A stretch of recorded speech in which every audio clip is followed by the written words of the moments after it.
Meditation is not a hard subject. I meditate. I try to meditate twice a day.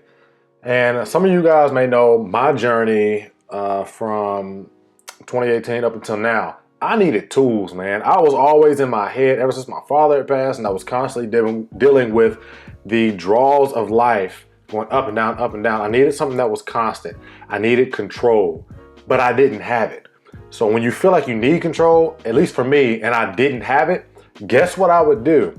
I spiraled. It was the first time I had a battle with anxiety, ever. Never knew what anxiety was, heard of it, thought people were crazy for having it, but when my father passed and I was dealing with everything coming to a head, I had no answers.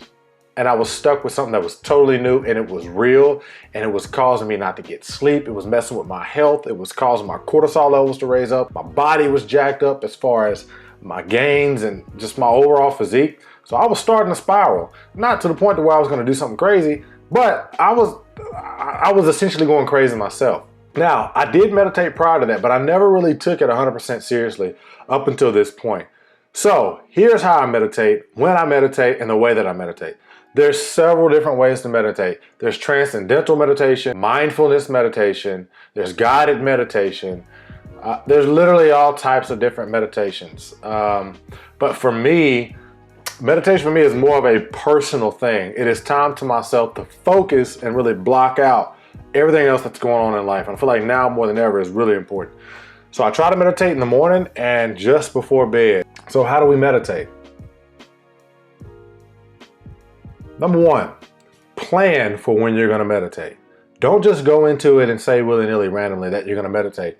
Because if you do it in the midst of your day, the day-to-day operations of just being alive, and you just decide sporadically that you want to meditate, you're probably going to get anxious. Your mind's going to think and worry about things you don't want to think and worry about. So my best advice is to plan the day before, or if you plan the same day, let a couple hours be between the time that you're thinking about doing it and when you actually do it for later in the day. How long should you meditate? Now, starting out, I would say dedicate at least 10 minutes. If you have a short attention span, if you're always on your phone, you're looking at Instagram or you're on TikTok, you might want to try 5 minutes, but plan that time out, how long you want to dedicate to meditating. You would be surprised at how much longer you'll end up meditating afterwards. The environment of where you're meditating is a big deal. You can do it outside. You can do it in a comfy area in your house, but I strongly recommend against meditating laying down or in your bedroom. Let the bedroom be for sleep, and you know what I mean? Just let it be for those two things. Don't mix the lines between meditation and sleeping in your bedroom. Find a place that's outside of that. Go out in nature, find a different place in your room where there's not a lot of electronics, there may be a little bit of sunlight, it's quieter. Just plan to go to a place like that. How should you meditate? The position you should assume. I prefer to sit upright.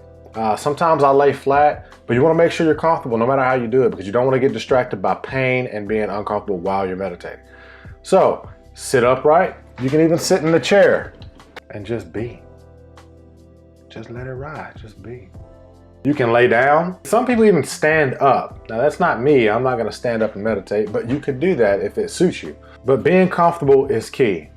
Now, you got all that other stuff out of the way, how do you actually start? Well, once you put those things into motion, we can move on to the actual how. So I just take a little bit of time and I become aware of who I no longer want to be.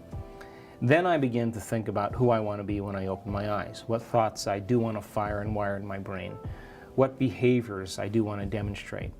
And if you begin to contemplate or even mentally plan or rehearse your behaviors, if you do it properly, mental rehearsal shows that you begin to install the neurological circuits in your brain. So now the brain looks like the experience has already happened, or better yet, the brain is primed now for you to get your behaviors to match your intentions in your waking day. If I can bring up the emotion of how this new ideal would feel, the end product of every experience is called an emotion. So if I can begin to feel what it would be like to be the greatest ideal of myself, then I'm giving my body a taste of the future emotionally. And the research shows that rehearsal both changes the brain as well as the body.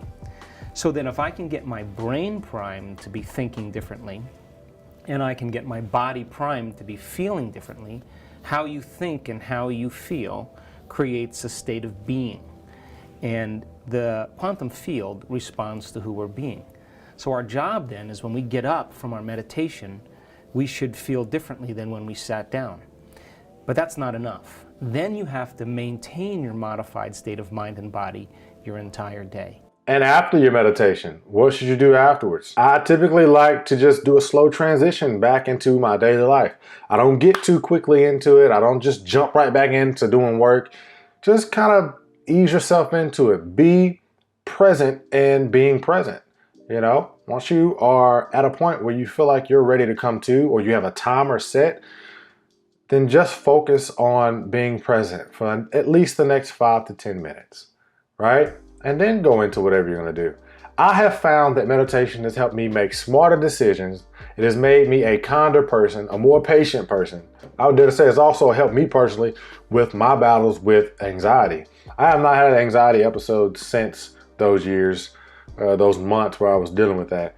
And I owe it in large part to meditating. So that's just one of the many things that I do, and it helps me out in addition to eating healthy and trying to subject myself to healthier material in life. You can do what you want to do. Until next time, stay cool, stay smooth, and I'll see you on the next video. That was easy.